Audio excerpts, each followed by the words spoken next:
You're listening to Head to Head, a Star Wars podcast. Two fans, two generations, all things Star Wars begins now. All right. Well, hello, everybody. I'm Eric Vansel. And I'm Daryl Sanders. And as usual, we're your hosts for the show. And, you know, what a show we got, right? Acolyte season 4. Like it's really going to make it that long? Yeah, exactly. Right. You know, episode 4, season 1. You know, it's funny because I finally got a chance to see it last night. I mean, that was a funny thing, besides the fact that, you know, I'm not going to spend forever on this, especially because people are watching this a few years from now. Man, the like fireworks are going off like crazy out here. It feels like it's like in the house with me. But yeah, I was about to say, are you in Baghdad somewhere? Yeah, I know. Well, you know, hey. Warzone, right? Like, yeah, there's a riot that I don't know about, but yeah, I mean, I've been, you know, I have to basically move my mom to a different facility, so I've been mixed up in that. Just got home, that's why we're late coming on. I mean, it's been a mess. But what was funny about yesterday was not only was I just dealing with all this stuff, I couldn't have, even if we could have gone on last night, like I hadn't even seen the episode. It was like, I'm still on the phone with this one lady. It's like 8:05. I still hadn't even seen the episode yet. I was sick all weekend. I mean, it was crazy. That's why we weren't on Sunday. So we just had a run of bad luck for live streams this last weekend. That's why sometimes I almost wish that we just pre-recorded and put them out, but then that would eliminate a lot of the fun. But we're here now. We're ready to review The Acolyte, episode 4, season 1. And yeah, you know, this one, I mean, it's funny because one of the things that I always think about this show, and I've thought about this in the beginning, because I remember, you know, just for anybody keeping tabs, I was hopeful, you know, episodes 1 and 2, I'm like, all right, I see a lot of things I like. I'm hopeful. You, on the other hand, instantly just like hated the thing. Then on episode 3, the last episode, it was kind of a unique thing. We were like, well, wait a minute. Now there's some things that we actually both liked about it. And, you know, admitted still suffered from a lot of the same problems that episodes 1 and 2 did. And we're like, all right, but, you know, things have actually improved. And now we come to this episode. And honestly, I think this episode is just suffering from more of the same things. There have been some improvements, but then there's been things that are just like, oh my goodness, really? What are you guys doing? And I mean, I still think that the story is good, but I don't think that they're pulling it off. First of all, it's not what we thought it was going to be, but even for what it is, it's like if they would actually just, you know, have some competent people writing and directing and all that stuff, I think they could actually do something with the story, but I don't know. So I didn't hate it. I didn't love it. I like some aspects. I think it's funny that, what's the guy's name? Lee we keep calling him Squid Game. Oh yeah. I thought Squid Game's acting again, like he's getting more of a grasp on the English thing, like he was able to emote a little bit better, I thought, but you know, there's a lot of Lords of the Rings-ish thing going on, you know, this whole like journey. Yeah. Exactly. You know, it's like what's here? Even though I thought that there were some, you know, some stories, which of course I got like a gang of notes, but again, you know, just trying to give like this overview. I'm like, I don't know. Yeah, I mean, once again, it's a failure for me. I think certain things just don't add up, and that's a lot of the problem for me. One of the biggest things in this particular episode was like, okay, he's this Jedi master that doesn't want to be found, even though y'all stationed him pretty much there, or I think he was stationed there, or maybe he just sent himself there. What are you talking about? Oh, Kelnaka, yeah. Kelnaka. So, okay, let's just say he went there on his own. He just doesn't want to be found. He want to be left alone. Okay. So, I have a problem when once again, this is supposed to be the zenith of the Jedi power, or in this realm, so to speak. They're still pretty powerful. Why is it that they need some little groundhog to try to find a Jedi master when you got like six to eight other Jedi who are around who can just use the Force and you can just sense him? Because it's not like he cut himself off from the Force or anything. No, and this So is a problem I think that Star Wars has had since the beginning, even in the Lucas days. It's almost like, why didn't the Jedi sense the fish in the Phantom Menace? But yeah, you could, yeah, you sense, like in the very next episode, in Attack of the Clones, they sense this little tiny bug crawling on Padme, like both of them. well, and that's true. But at least to their defense, they were focusing on that because there was an assassination attempt, so they were more in tune Right. with what's And I get going on in that. there. But I mean, and that's I just once mean the again, if you're convenience of searching, it, though. no, I totally get that. I totally get that. I mean, you would still think like, okay, if their life is in danger, that would alert them. With Mm-hmm. in your thing with the fish. But yeah, man, I think it's really weird. And like I said, the acting of it all is just kind of uh Stiff. once again, it's stiff. And then of course, is it Janeki? Yeah. The little Padawan, like she just keeps, busting yours chops, and it's just kind of like, and I get it, like we saw that with, Ahsoka with Anakin, but it's still like they always hard make Yor look like he's just incompetent.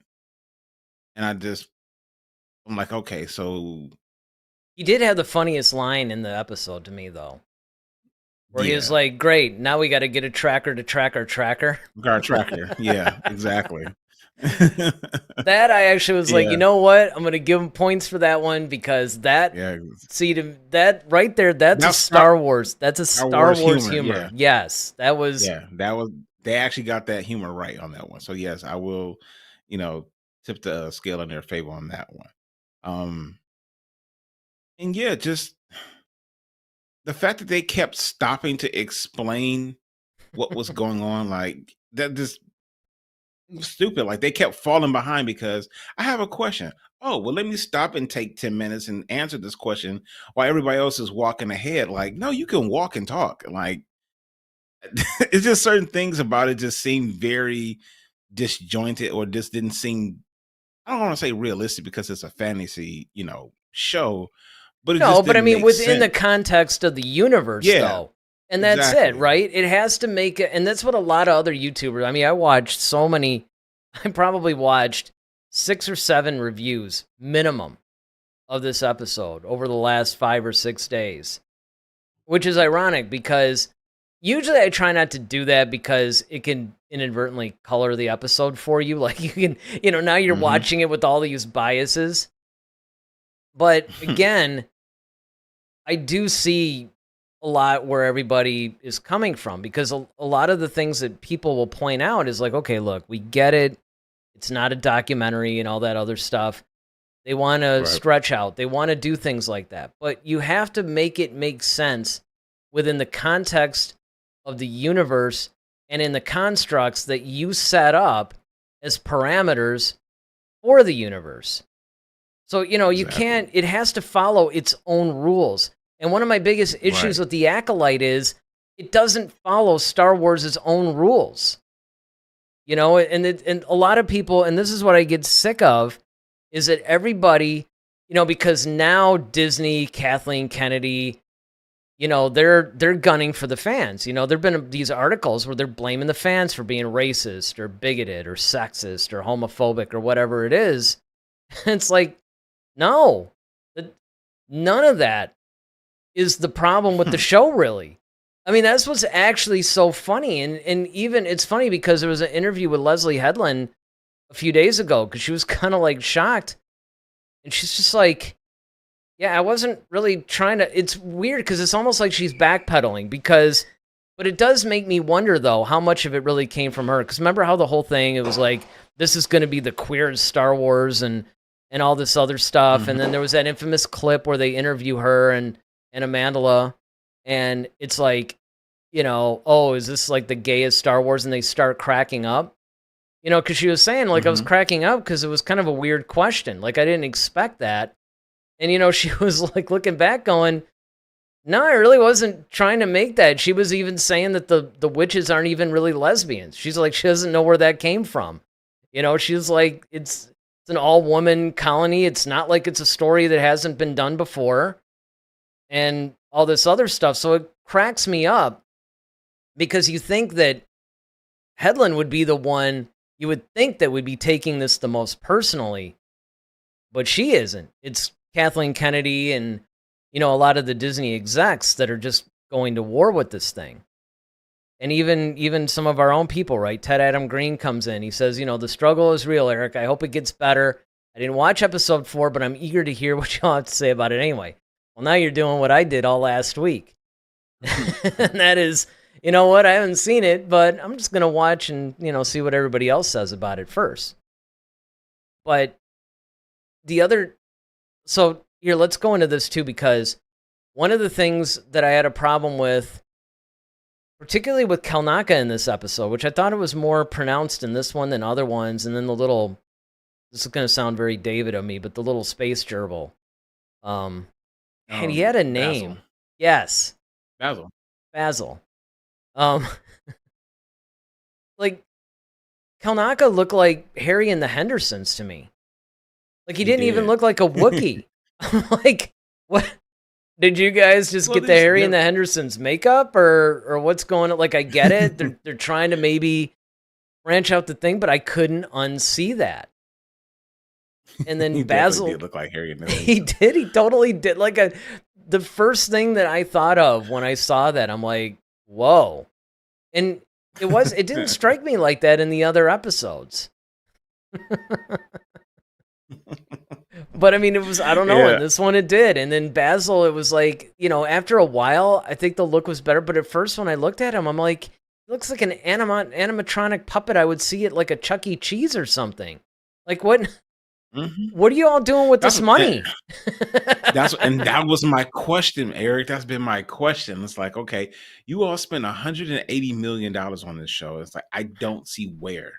I just don't. Like, I mean, I know the dollar is not what it used to be, but geez, like, I mean, it burns me, man. It just really burns me. Like, even, and then, like I said, I'm trying not to be too picky about things. But even the lightsabers they look cheesy, and I'm like, okay, it's because it's the High Republic. Is it this? I'm trying to, put my mind and say, like, okay, this was like 100 years before. They haven't refined. I mean, that's just almost like looking at some guns from, like, 1980 Right. versus the guns that we have now. Like, okay, they're, as I'm saying this, as fireworks are going off. I know. But it's like some people might be firing them as we speak. It's always fun doing this Right. around the 4th of July, because right now we're not in a studio yet, hopefully soon. So yeah, sometimes outside noises bleed through. I mean, as long as missile launches aren't happening, or there's like grenades, or I mean, look, I'll still soldier through, no pun intended. But no, I know what you mean though, because I definitely got, more so than even the other episodes, I got more of a fan film vibe. That's been my whole thing, and that's really what takes me out of it initially. And I'm not expecting the big budget stuff like, the films. Well, even watching, I mean, not Andor, but The Mandalorian. I mean, that's good. Well, Like, all of it, yeah. It looks like, I mean, what I'm saying, all of it really looks good. Yes. As far as the story is concerned, the whole thing with May, kind of like, now it seems like she's turning on everything and she wants to be good. That was a little abrupt to me. I would have liked to have seen that develop over a few episodes, because that was something in my notes too that, like, I mean, it was unexpected in a way. So here's a couple of things. I mean, I thought that, at least for the first half of the story, I thought the pacing actually wasn't bad. I thought, there was a lot of, like I said, a lot of story elements I thought were cool, but there's a couple of things where I'm like, okay, there's the May thing, and then tied to that, oh, Kimir, I think was his name. Kamir. Yeah, Kimir. Took a second, like I had to see it in my head. QEI. So yeah, Kimir. I mean, they had been saying that they've been setting him up that he's probably the actual Sith, like he's that Sith character. What the people, everybody calls him Smilo Ren. Yeah. That's his nickname all over the web and YouTube and all that. Everybody calls him Smilo Ren. But there's a lot of people that think that that's who Kamir is. And, you know, at first I was like, I don't know. I mean, I could see where people might think that because they're almost playing it like the Superman thing, right? Like when Superman is Clark Kent, he's bumbling, he's, you know, whatever. And then, of course, when he's Superman, he's like super powerful, right? And that's sort of what they're doing here. And there was a couple of slips. Like I remember when May and Kamir were on the journey, and you know he said like, "Well, I mean he," you know. I'm like, okay, maybe they are foreshadowing. Then, of course, you know when he's trapped or whatever, you know, in that little trap, and then May reveals the plans to him and then runs off. Well, all of a sudden he's not there, but here comes Smilo Ren. Right. Yeah, exactly. Yeah, you know, and that's the fact that, you know, the guy was there the whole time, you know, on the planet. Like, okay, well, kind of like watching with everything that was taking place, and he knew where everything was. So if he was, it could be the Kamir is him. You know, that's the thing. That's what I'm saying. Like, yeah. So yeah, right. Could be in the whole like, and that's how you keep an eye on your student, just to kind of like, okay, it's almost like the undercover boss. That's what it feels like. It's like, okay, it's like an undercover boss Sith Lord edition, where I'm playing this character that's supposed to be, you know, kind of guiding you, but I'm watching to see your growth and see what you're going to do, and to see if you're loyal, to see if you're really going to, you know, do this thing. And so, yeah, that's a really good possibility. Well, here's another one. Go ahead. I want to hear your other one. Well, I was going to say the other thing that I enjoyed was, you know, seeing our good friend Ki-Adi-Mundi, you know, popping up.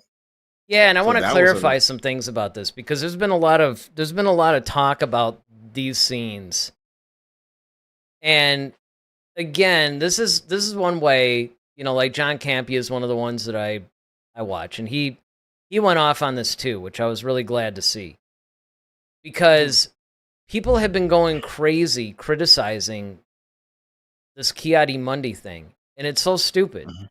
And his point was like, look, there's a whole shopping list of things you can criticize about this episode. I could give that list to you.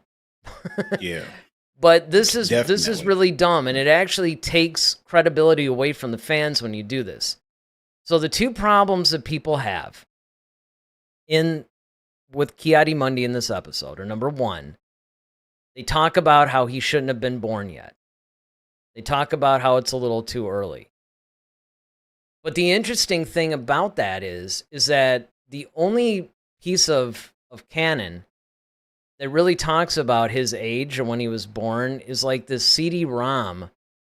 Is like the Phantom Menace Inside the Magic or something. I forgot what the title of it was. But it was sort of like a little encyclopedia, like a CD-ROM encyclopedia. A company, like, you know, just something to accompany the movie kind of thing. That's the only thing. And at best, that's like S-level canon. And we should actually do a whole show on this, but just as like kind of a crash course, because I know a lot of Star Wars fans don't even know this. This is coming from back in the old expanded universe days. So back then, you used to have like these letters. Like, I don't remember every single one. There's like about 6 or something like that. But there's like G level, there's like C, then there's S, then there's like N, and something like that. But the main ones, this would be considered S-level canon. And basically what that means is that it's just sort of like a side thing. It's not, as long as it doesn't interrupt anything else, it's okay to, you know, to deal with. But it's not unbreakable canon. G canon stands for like George canon. That's the whole, hey, the 6 movies. That's the stuff that comes from George. Mm-hmm. Then you have sea level canon, which is where a lot of the expanded universe falls, where it's like it's there, and it's basically a level of canon that's only superseded by G. So it gets, like I said, it would be fun to actually do a show and, get like a little chart up and all that stuff so people know. But what everybody's talking about is like S level canon at best. So this whole age criticism thing is just, it's ridiculous. It's absolutely ridiculous. There's no canonical thing that matters that talks about Ki-Adi-Mundi's age. And George did this kind of thing all the time. In order to tell his stories, he would break a lot. Sometimes he would break his own canon. Mm-hmm. The second thing that people have a problem with is the line that he utters in The Phantom Menace about, the Sith have been extinct for, a millennium or whatever. But he never really says that this other thing is a Sith Lord. If you actually pay close attention, they're talking about, well, whoever trained May is either, like a dark Jedi, or there's like a different order, or they've splintered off, or, something like that. So it doesn't actually contradict anything. And people are just like fixated on this. But yes, I agree. It was really nice to see him in this. Yeah, I mean, of all the things, and like I said, with his particular species, we don't know how That's another thing. long they live. Right. That's what I mean. So it's just like, how do you know? Yeah. So like Campia said, there's way more things to squawk about.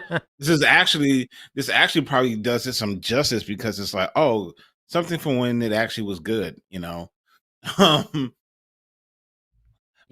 I think let me see if there's this anything story else. was kind of okay.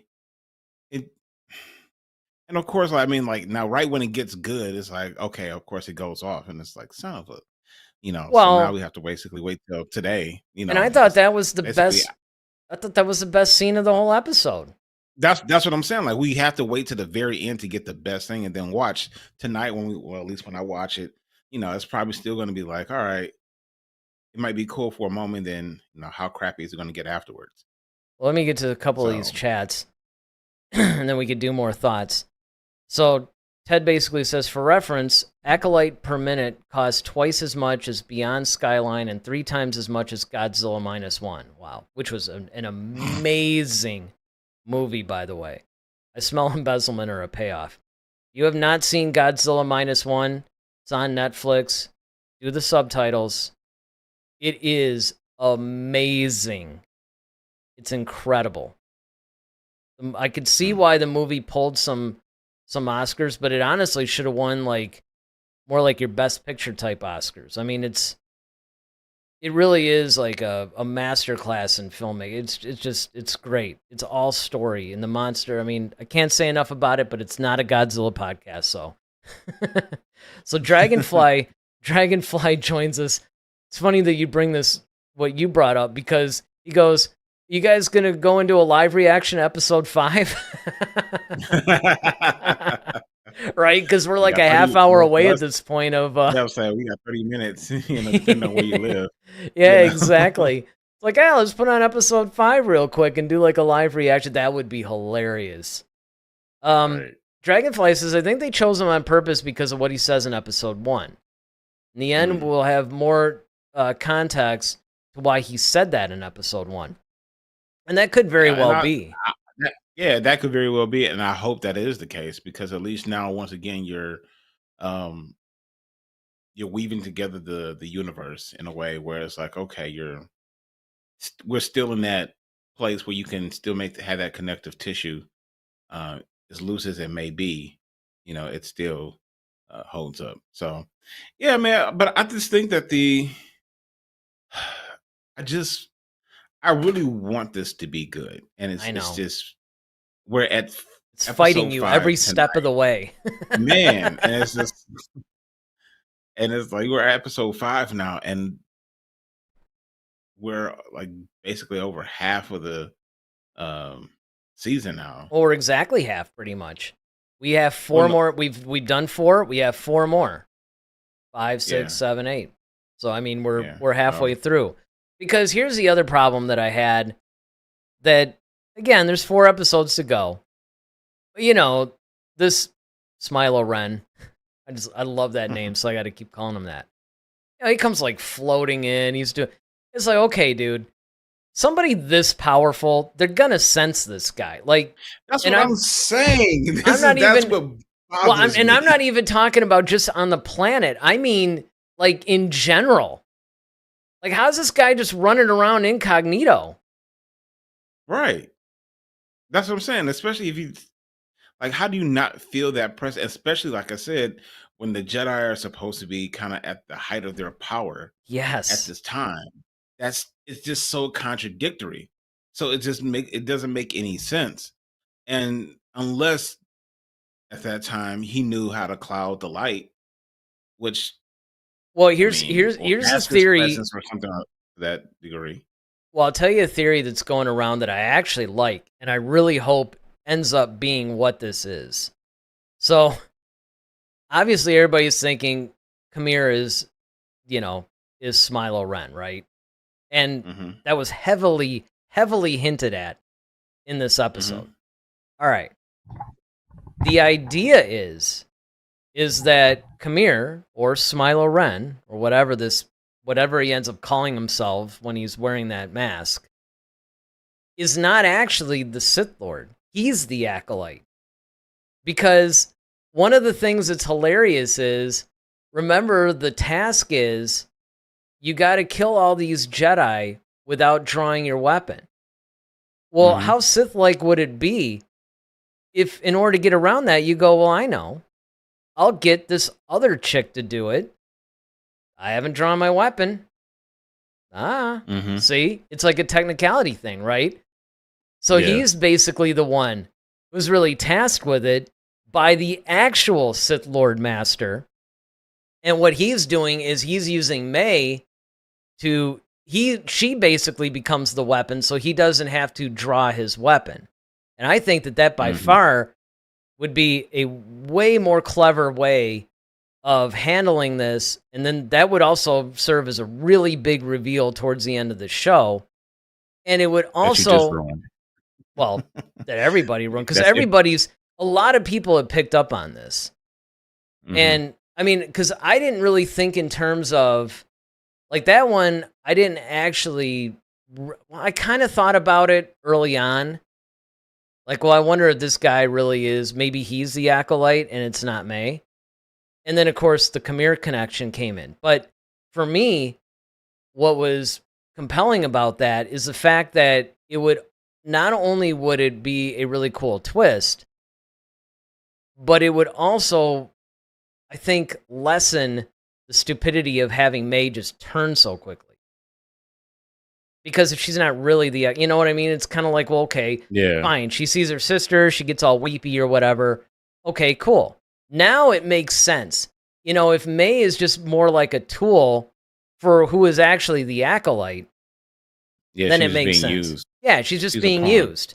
Right. So that way, when she turns, it's like, oh, well, all right, whatever. It's because they can use their anger. They can. I mean, that's probably what they did. It's like, hey, these guys left you in a burning village and didn't really care and took your sister. It's then she finds out. You know what? Yeah, maybe they're not the bad guy. Maybe you all are stupid or whatever. And it's like, okay, well, I'm not going to be a part of this anymore. See, it would make a lot more sense if she were just the pawn. Yeah, I mean, and like I said, that could very well be. I mean, those are great theories. I think we got to see what the outcome of this lightsaber duel. That was the coolest scene in the whole episode. Yeah, when he lands and he says something, and boom, his red saber ignites and comes up on the side, and I'm like, I got some chills. I have to admit, I'm like, all right, now that's a scene right there. No pun intended, but the force that he used to shove her to. Oh yeah, it was just that was like. Yoda level. When he just I know, when he just blew out all those Jedi, and that's again, it's like, okay, you're that powerful. It was like on one hand, I'm going, you know what, this is the kind of thing I want to see, and It's like he does, first he force pushes all these Jedi out of the way, and then he ignites, and the sound when that saber ignited, like, made me jump a Yeah. little, and, then it rises up slowly, kind of like on the side, and goes to the credits. I'm like, yeah, see, that right there just undid a lot of wrongs for me in this episode. Yeah. And that's what I'm saying. Like, you had more of that throughout the whole show. And Mm-hmm. not just that scene, but I'm just saying that type of filmmaking. If you had that type of cinematography and things of that nature, like if you and just the blocking, the story, the build up, if you had more of that, this would be a whole lot better. Yeah, because But again, I don't think the unfortunately, problem is a story. the story is good conceptually. I think it's poorly executed in a lot of different ways. But Well, that's the execution. yeah, but the story, I guess, yeah, itself is like, okay, someone's knocking off all these Jedi, who's doing it, and you know, okay, how is this happening? Or even And if especially they like, included the sisters. Like if somebody just told you the story, like forget, like say you never saw it, and mhm, somebody just said, "Okay, this is a thing I'm thinking of making," and somebody told you the story, right, you would probably be like, "Yeah, man, that's cool. I'm on board for that." But it's like you've yeah, often said, it's execution and how you write it. mhm. Because it's one thing to actually tell it; it's another thing to actually write the dialogue to it. Yeah, it's like once again, use my sports analogy. You can draw up a good play, but it doesn't work. Right. And does it work in practice? Not Right. like And practice, but like in, yeah. like it's sort of like some things look really good on paper, but then from a Mhm. practical standpoint, you go to execute the thing, you're like, "Oh, this isn't working at all." Happens in filmmaking all Exactly. the time, actually. Absolutely. Absolutely. And that's why you have reshoots. That's why you have all Mhm. that stuff built into it. Um and that's what the thing is like. And I've realized too that even though like Leslie is the she's executive producing a lot of the stuff, but she's not directing a whole lot of the episodes. So Yeah, that's another thing Who too. is directing Just them? you got a lot of different people. So Mm, I think the one we just watched, the one we're referring to is called The Day. yep. And um so the writers are Claire Keschel and Cora Adana, and it's directed by Alex Garcia Lopez. Day. It's like a Saved by the Bell episode. I know, right? It does. It's like, what's Zach and Kelly doing? um Um, So let me get this in from Dragonfly real quick. He says, assuming the ending pays off, watching the show in one sitting seems it would be best. Yeah, you're right. If it pays off, and because look, the bad acting, the dialogue, all that stuff, that's a problem. That's a production problem. But if some of the decisions or some of the in-universe things that don't seem to make sense or are dumb, if you actually get a little light shed on that and it's sort of like the ending pays off and you're like, oh, now I understand why all this happened. Yes, it would definitely be better to watch these in one sitting. And I would argue, honestly, that would be the best way to watch all these shows. I get why they're releasing them weekly, but I really think that that's a stupid model for Star Wars. Because whether it's on television or it's in the movie theater, right? If it's in a movie theater, it's like, okay, it's a 2.5 hour movie. If it's on Disney Plus, well, then it's like a 6 hour movie or a 3.5 hour movie, depending on how many episodes it is. So let people experience it that way if they want. yeah. I mean, I think that, watch if it like you said, if it pays off, it'll probably do you best to just kind of watch it all at once. That way you can kind of get the full um grasp of it. Because watching the week to week, like I said, and that's what I'm noticing about the directors, because I'm kind of like, well, why was three, like episode three, good to me? but then this one was lackluster. And so that's when I really kind of started to go back and start looking at, like, okay, it was written by different people, it's directed by different people. Um, and that's not, of course, that's not unheard of. But when you have someone like Leslie Hetland, who she's executive producing it, and you're thinking that, okay, granted, she has to green light all this stuff. However, you would think like, okay, you're getting more the director aspect of her in these episodes as well. And Hmm. we don't know how much influence she has on that. So then that's another thing, is that now it's kind of hard to really kind of put the blame on certain things, because it's like, okay, well, yes, Leslie, you greenlit it, so ultimately you're responsible. However, there's still the aspect of, like, you have different directors and writers who are coming up with this stuff, who are leading the actual set. So, and you can't, sit there and give them, director's lessons like all day, because you got to get this product out. So, it's kind of a hard thing to kind of to judge in a way. Well, it makes me wonder, given that, if part of the problem is they're treating it like it's an episodic series, but it isn't. Right. Because most of the time that you would see that, it's in an episodic series, like a Law and Order or something like that, or any of the Hmm. sitcoms or whatever the case may be, right?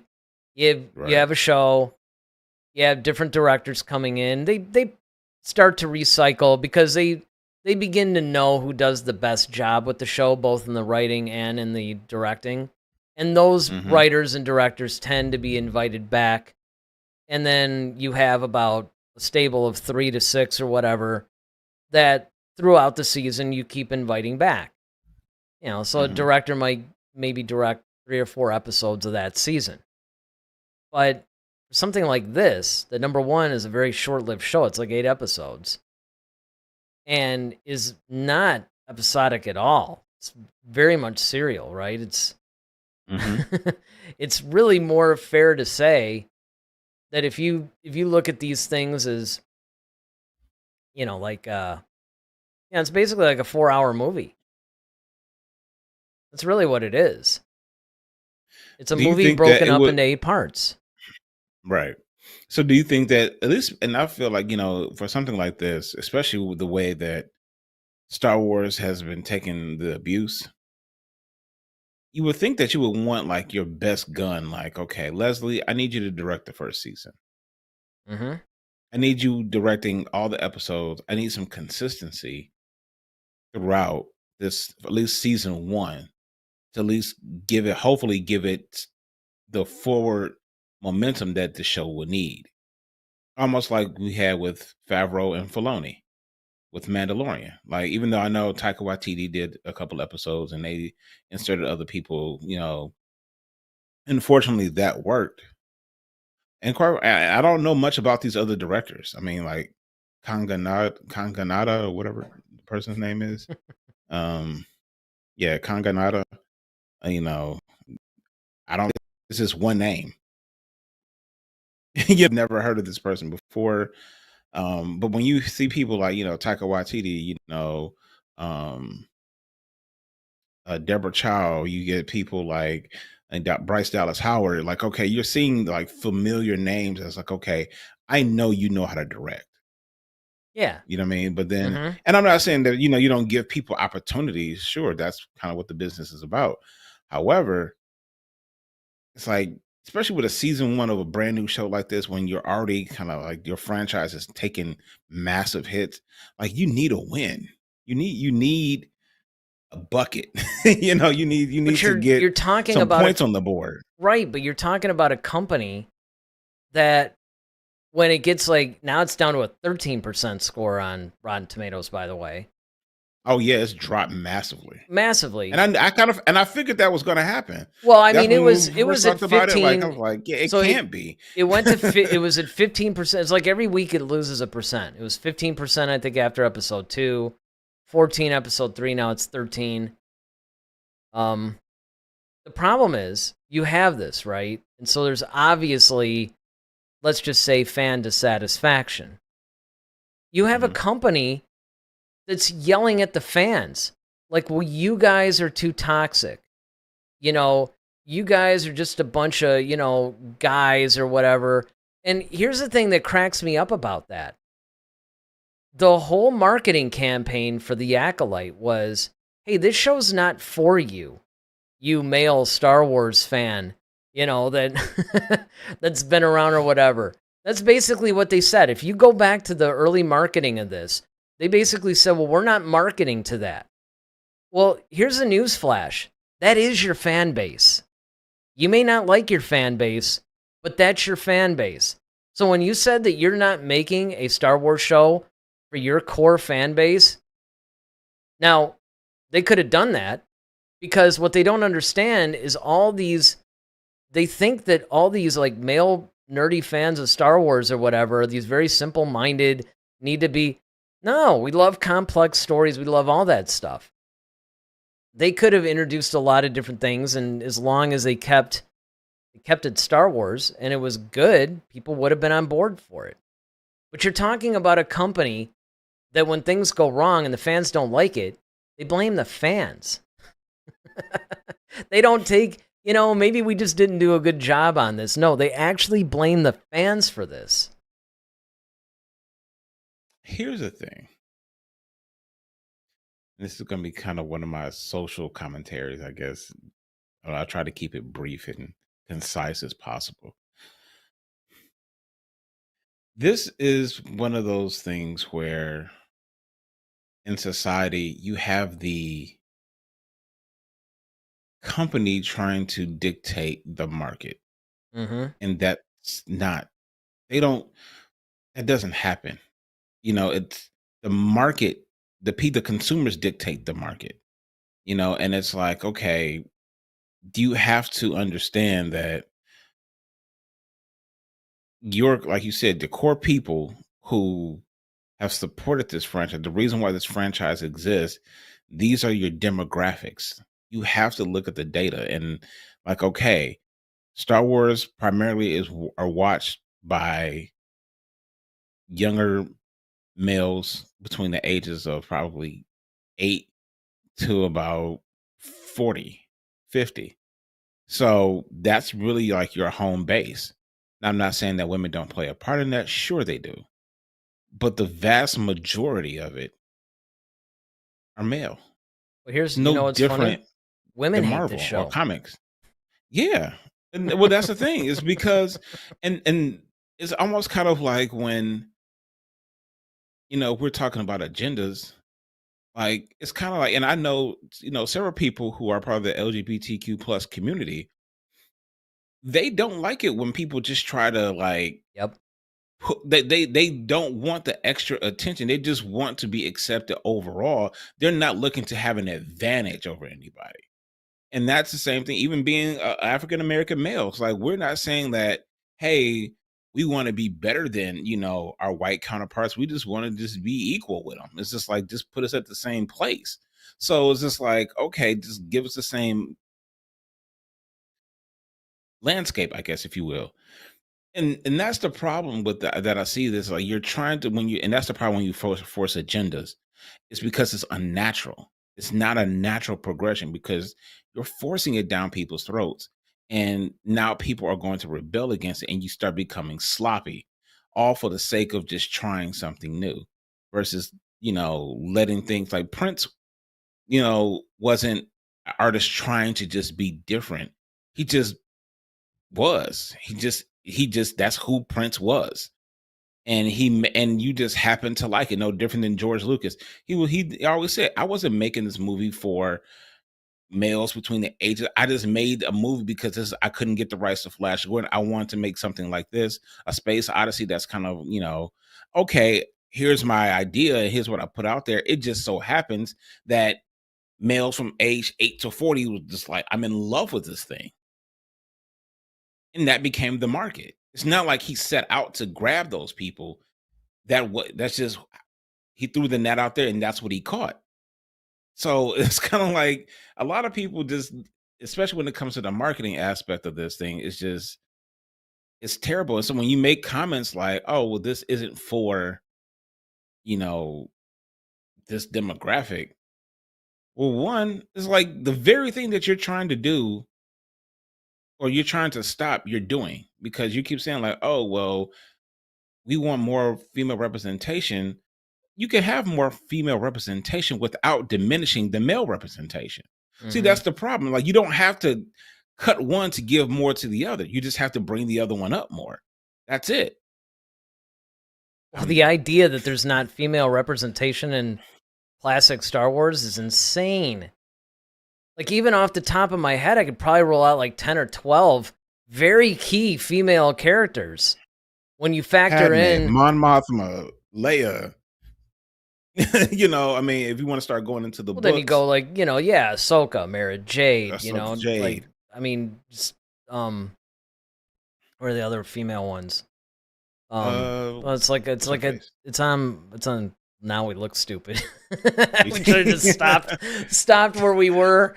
Well, we were good. But no, but that's still though. But and even in those Captain positions, Sloan, but I mean, yeah, Ray just Sloan, that's what I was thinking. yeah, Ray Sloan. There's Ray Sloan. Then of course there's like Ayla Secura. There's Barasafi, Shakti. Yeah, those are the ones. Yaddle. I mean, technically female. I'm just saying. Yeah, yeah, exactly. It's grandma, but still, and that's what I'm saying is just like you have so many different female characters that have played prominent roles within Star Wars. Asajj And Ventress. they're prominent, and even the one you just named, Asajj, she's a butt kicker. But once again, it's not forced. It's just okay. This is a cool character. She has an interesting backstory, and it's developed. But that's the thing that just really bothers me when you have these franchises who are just trying to, just for the sake of trying to be different, and just instead of letting things naturally occur. Yeah. And I always say, you don't have to go for the touchdown, go for the first down, go for this, hey, we got the 10 yards here. We change things incrementally over the next 10 to 15 years. The entire landscape of Star Wars could look differently, but you're trying to get it all in the next 2 years. And everybody's just like, whoa, wait a minute. You can't just come in here and just do this to our franchise. And you don't set the market. We do. Well, the ratings of this show are definitely showing that. If nothing else, they are definitely proving, and I'm really happy that this is happening because maybe this actually stops this whole agenda-based Star Wars stuff. Maybe they go, all right, hold on, let's take a step back. Because here's the other problem, and this actually relates directly to the Acolyte. You have the cast out there doing interviews, right? Now, again, some things may not seem like a big deal, but when you have people who have invested time, energy, fandom, money in these franchises, the people that are taking over, that are stepping into these, even though they're new roles, you have to be respectful of that. And you got the actor. I actually saw the interview because I couldn't believe it when I read it online somewhere, where the actor that plays Yord actually made a comment where he was like when Anakin blew up the Death Star. Oh, wow. Yeah.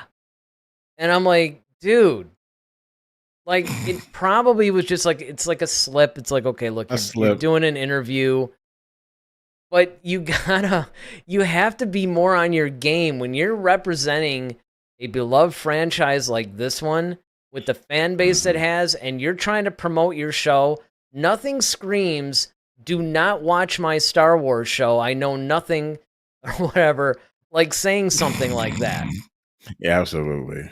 You can't do that. And a lot of times I think people think, well, what's the big deal? It's like you have to understand the level of disrespect that is to people who, it's like, and again, because that has nothing to do with his character. I mean, for me, if somebody did that, I'd say, look, I mean, as long as he's not, like if Mark Hamill had said that, I would have been well, then he would add, like dementia or something. But I mean, it's like, look, you're playing a character in a completely different time period. As long as you knock it out of the park and you do a really good job playing your character and you add to the lore, that's all that really matters.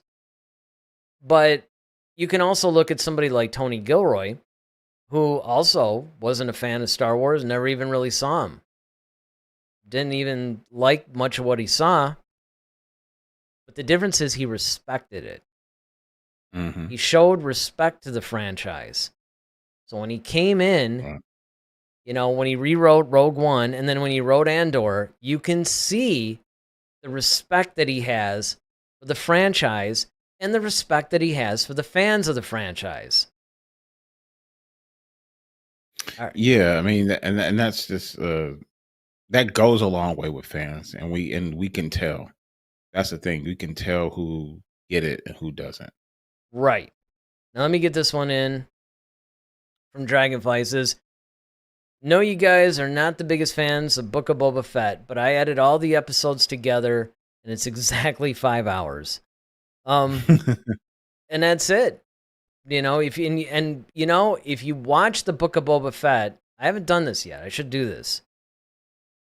But just in thinking about the episodes, there's still the problems. Like, if you guys go back and watch the reviews, and I do encourage you guys, by the way, to go back and watch reviews that we've done of some of these shows. We reviewed the Book of Boba Fett, and we had some problems with the Book of Boba Fett. There was a lot of things that we liked about it, too, though. Mm-hmm.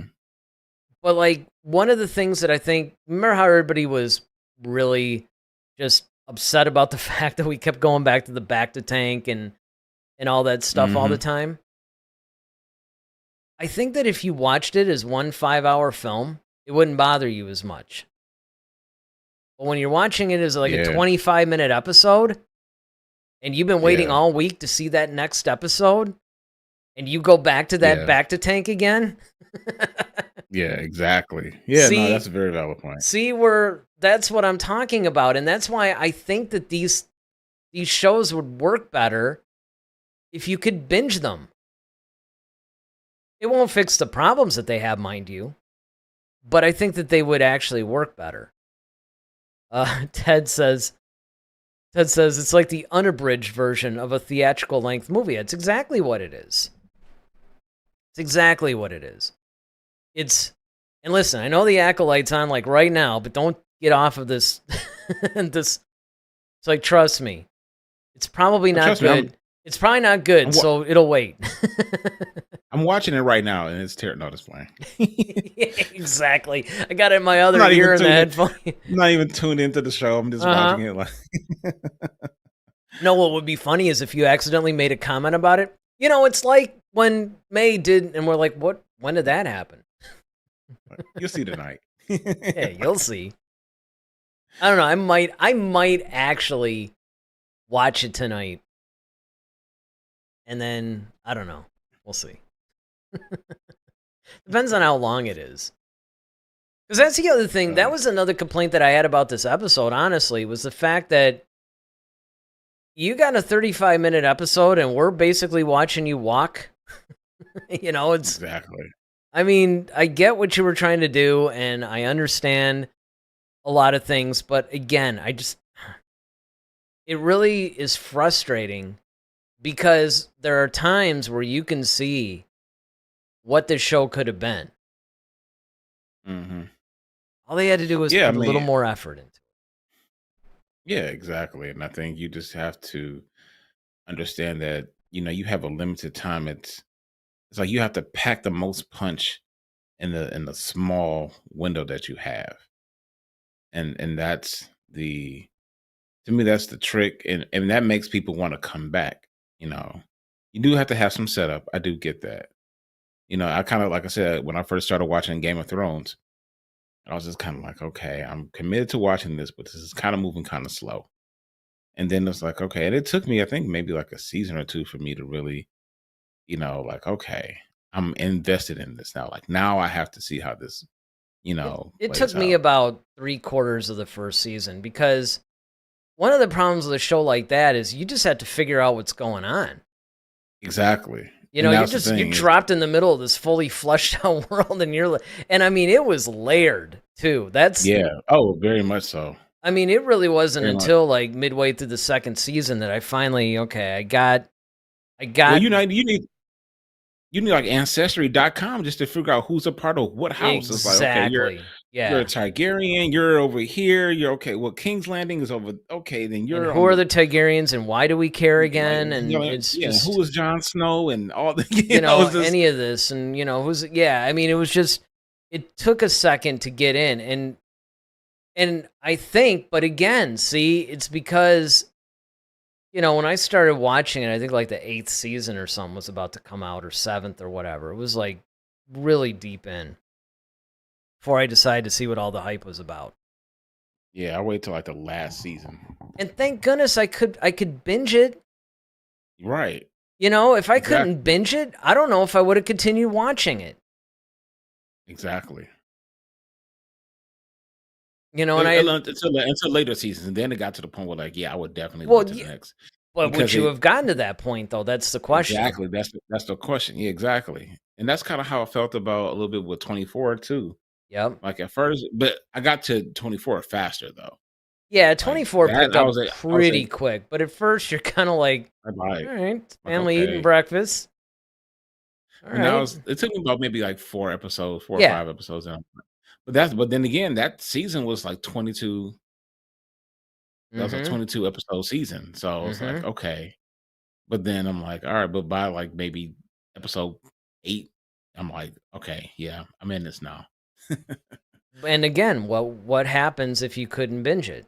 And I think that part of what's hurting these Star Wars shows is the fact that because you can't binge it, are we being a little bit too hyper focused and hypercritical episode by Mm. episode?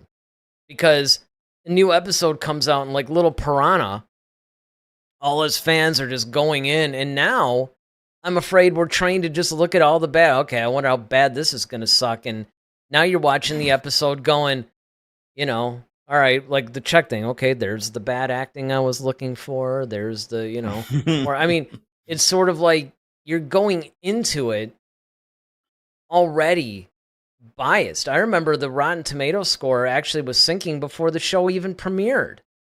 And see, Yep. that kind of thing is not fair. That's where I can understand. That's where fan toxicity is a real thing. And it just, people are just living to just crap on the show, basically. And fortunately, well, see, I shouldn't even say that. That was a bad thing. I was going to say, fortunately, there are plenty of reasons to actually dislike the show or criticize the show based on its own merit. But why did I say fortunately? I don't want this franchise to fail. Right.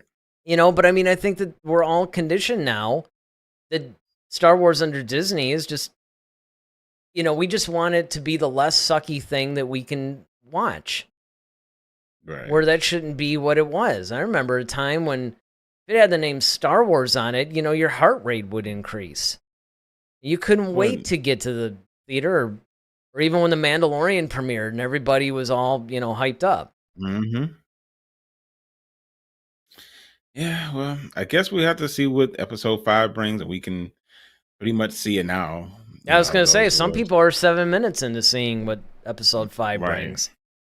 Exactly. That's the funny thing about the fact that, because we were supposed to do the show on Sunday. And so I was thinking about it like, okay, if something happens to today's show, we might as well just cover 4 and 5 on Friday then, because it would be stupid Mm-hmm. to review episode Right. 4, like on, say, Wednesday when 5 is out on Tuesday. Like, who's going to care? Everybody, because all the other YouTube shows are going to be reviewing 5. Yep. So, with that said, yeah, I mean, obviously we have to do our whole little thing before we go, though, about what you want to see next. So, what do you want to see next? I want to see the end of this fight. I want to see how this pans. That's I know. my main thing. I know. I put the just same need to see thing. that. I just want to see a continuation of that last scene. Yeah. I don't So- want to be gypped like, oh, okay, now we're watching them all in the ship or something. Like, man, who was that guy? Like, no. Go back and show me what happened. Like, Oh I yeah. need all parts of that. Yeah, now we're gonna follow Vanestra and Kiadi Mundi or whatever back at the base. It's like, Mm-mm. that Back to episode, the tonight's get back to the fight. episode better be opening with picking Yeah. up where that last scene, picked up. I mean, another Yep. thing too is that I just want to see if Kamira is actually, Yeah, are we going to see more of it? Because we haven't seen any interaction with that character, and I like the fact they keep him shrouded in mystery. But I actually want to see, at least, you can keep it shrouded in mystery, but I want to hear more dialogue between um that character and May. I want to see if Kamira is actually Smilo or not. Yeah, That's really what I would like to see at least resolved in the episode, because that way, if it's resolved in this, so even if it's by the end, we find out they're the same person. Now the mystery is, well, then who's your master then? And now they could take the next 3 episodes to do that. mm-hmm. In the meantime, you can have the whole May, Osha, Soul, you can have that whole storyline playing out as well. Because I was really shocked that they killed Kanaka, to be honest.